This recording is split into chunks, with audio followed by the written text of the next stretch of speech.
Shalom chers auditeurs de l'émission Kanguka. Aujourd'hui nous sommes vendredi et vous allez tout de suite écouter l'émission de ce matin. Soyez bénis.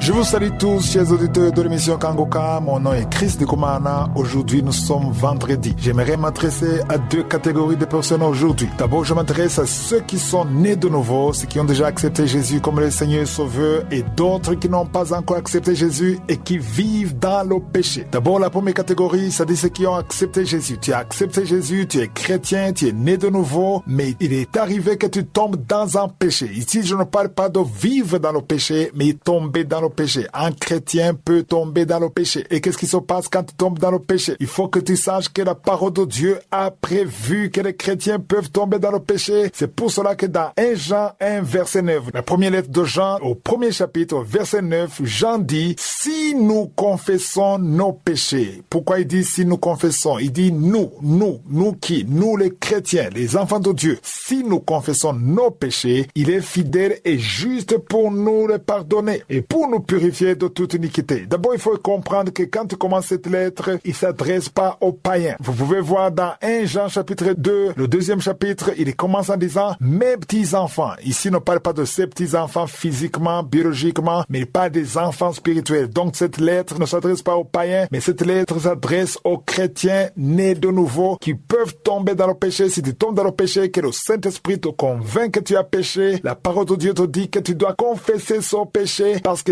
Dieu est fidèle et juste pour te pardonner et pour te purifier de toute iniquité. Donc ne vis pas dans la culpabilité, viens devant Dieu et sanctifie-toi par la parole de Dieu en confessant ton péché et le sang de Jésus va te purifier. Ça c'est la première catégorie. Et la deuxième catégorie, c'est ceux qui vivent dans le péché, qui font tout ce qui est bon leur semble. Tout ce que la chair te demande, tu donnes. Tu ne penses pas à ton âme parce que quand tu mourras dans le péché, tu iras dans la gêne, tu vas souffrir éternellement. Quand tu pêches constamment, ça dit que quelque chose ne va pas dans ta vie, il y a un manque, il y a un vide. J'aimerais vous dire que si quelqu'un commet l'adultère ou la fornication tout le temps, presque tous les jours, il couche avec beaucoup de femmes et beaucoup de filles, tout le temps, c'est une vie de débauche. Il faut comprendre que la personne qui commet ce péché, ce n'est pas que la personne aime le sexe, ça veut tout simplement dire qu'il y a un vide. Si quelqu'un court les femmes, il couche avec cette femme, il couche avec une autre tout le temps, et il n'a pas la paix sans commettre ce péché, ça veut dire qu'il y a un vide en lui. Tu cherches à combler un vide. Mais j'aimerais te dire que tu ne pourras jamais combler ce vide. Mais ce vide peut être comblé par Jésus. Tu as besoin de Jésus. C'est pour cela que Jésus a dit à la femme samaritaine que si elle buvait l'eau que Jésus lui donnait, elle n'aura plus soif. Et il ne parlait pas de la soif de l'eau, il parle de la soif de l'âme. Si tu as Jésus, tu as la stabilité. Accepte Jésus, il va régler ta vie. Tu vas avoir une vie normale. Il y a des esprits qui te poussent à faire ceci, à faire cela, mais tu as besoin de Jésus. Toi qui vis dans le péché, tu fais tout ce que la chair te demande, c'est le moment d'accepter Jésus parce que Jésus va régler ta vie. Quand tu auras Jésus, tu auras l'assurance d'être un enfant de Dieu, l'assurance d'aller au ciel s'il arrivait que tu meurs parce que tout le monde est candidat à la mort. Tu peux mourir à tout moment, même si tu es jeune, mais tu as besoin de l'assurance et l'assurance c'est le salut. Accepte Jésus comme ton Seigneur et ton Sauveur. La vie de mensonge, la vie de jalousie, la vie de haine, la vie de masturbation, de pornographie, ça va t'amener en enfer et tu vas le regretter. C'est ce que Jésus a dit. Il y aura des grincements de dents. Mais cette parole qui te parle, c'est la parole du Saint-Esprit. C'est pas une parole qui te condamne. C'est une parole qui t'avertit que tu peux faire quelque chose. Parce que maintenant, c'est la période de la grâce. Il suffit que tu décides. Prends la décision de venir à Jésus. Jésus a besoin de toi. À quoi ça sert de t'attacher à ce monde qui va périr? La belle vie que tu cherches ici, elle a une fin. Mais je te parle d'une vie qui n'a pas de fin. Quand tu viens à Jésus, tu vas vivre éternellement. Il n'y a personne qui m'écoute qui a encore 100 ans à vivre sur cette terre. Tu vas quitter cette terre, mais Jésus t'appelle. Il y a quelqu'un qui frappe. Jésus a besoin de toi. Et ça ne demande pas beaucoup d'efforts. Ça demande que tu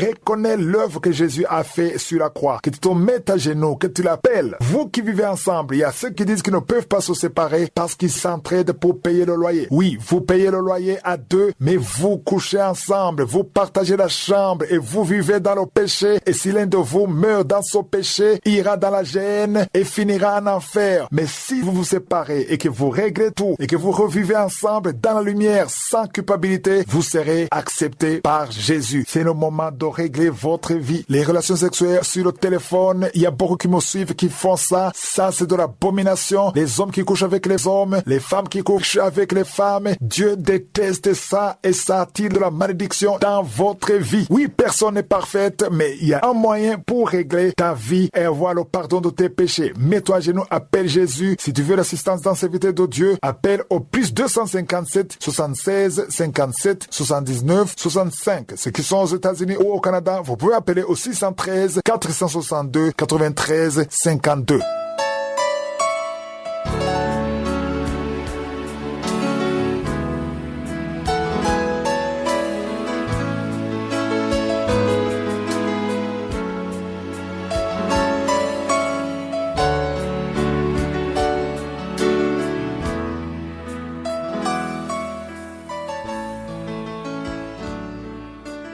Nous sommes maintenant dans la deuxième partie, c'est-à-dire le moment réservé à l'enseignement. Nous continuons avec l'enseignement que j'ai commencé depuis le 11 novembre. Le nom de l'enseignement, c'est le commerce des prophéties et des miracles. Hier, je vous ai parlé de choses très importantes. Nous étions dans 1 Corinthiens chapitre 9, verset 18. Paul écrit en disant, quelle est donc ma récompense? Parce que là, c'est normal que chaque personne puisse se demander quelle est ma récompense. Et la réponse, il la donne dans le même verset où il dit, c'est d'offrir gratuitement l'évangile que j'annonce. C'est-à-dire qu'il donne gratuitement sans rien exiger et il dit sans user de mon droit de prédicateur de l'évangile. J'ai beaucoup insisté sur le fait de ne pas user le droit de prédicateur. Il dit que c'est un droit qui lui appartenait mais il n'a pas usé son droit. C'est-à-dire que les Corinthiens lui donnaient de l'argent, il refusait l'argent des Corinthiens mais il acceptait l'argent des autres églises comme les Philippiens et les Éphésiens et il le faisait pour protéger l'évangile. Il a bien dit qu'il ne voulait pas que le don soit une pierre d'achoppement. Ça pouvait être un obstacle à l'évangile. Par là, nous voyons la maturité de Paul. Et ici, il faut comprendre que c'est lui qui donne. C'est un signe de maturité. Mais l'important, ce n'est pas de donner. C'est comment tu donnes. Un chrétien qui est mature spirituellement, il donne avec un cœur joyeux pour la gloire de Dieu. Mais un enfant spirituel, il donne avec spéculation et il veut la récompense immédiatement. Il veut voir le fruit immédiatement. Si un enfant spirituel ne voit pas un effet immédiat de son offrande, il arrête de donner. C'est là où tu verras quelqu'un qui est spirituel et quelqu'un qui est charnel ou qui est encore immature. Quand tu es immature, tout ce que tu fais, c'est par spéculation. Si tu veux gagner beaucoup d'argent, tu ne te préoccupes pas de la gloire de Dieu. Mais un chrétien qui est mature spirituellement, il donne avec un cœur sincère. Et même s'il ne reçoit rien en retour, il glorifie Dieu pour ce qu'il fait et il le fait avec amour. Il n'y a que des chrétiens qui sont mûrs spirituellement qui peuvent donner gratuitement sans rien attendre en retour. Parce que quand tu sais que tu donnes à Dieu, Dieu te récompensera quand il voudra parce que tu lui fais confiance. Quand tu commences à douter, ça veut dire que tu ne lui fais pas confiance. Et ici, j'aimerais aussi m'adresser aux serviteurs de Dieu. Si quelqu'un vous soutenait et que d'un coup, il cesse, il arrête de vous soutenir, ne le blâmez pas, il ne faut pas lui en vouloir parce que c'est Dieu qui te bénit, ce n'est pas un homme qui te bénit. Si quelqu'un te bénissait et qu'il arrête, bénis-le en retour. Prie pour la personne parce que c'est pas l'homme qui te bénit, c'est pas un homme que tu sers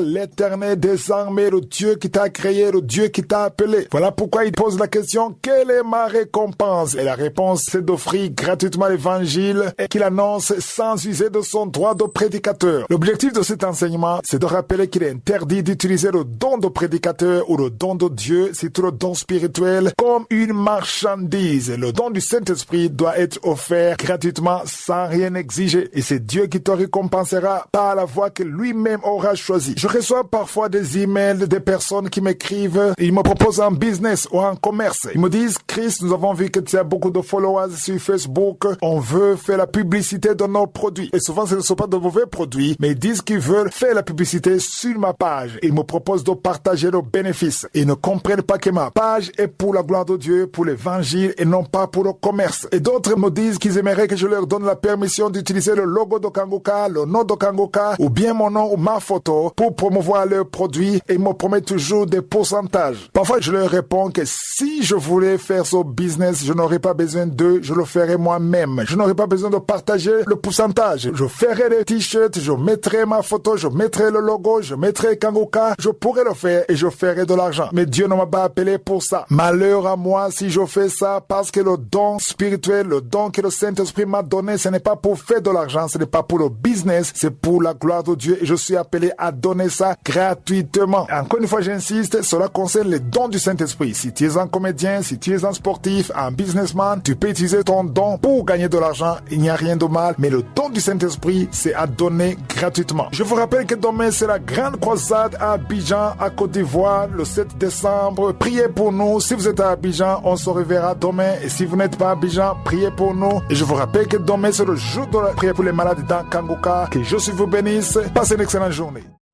J'espère que vous avez été édifiés. N'oubliez pas de cliquer sur la cloche afin d'être averti chaque fois qu'une nouvelle émission est postée. Soyez abondamment bénis.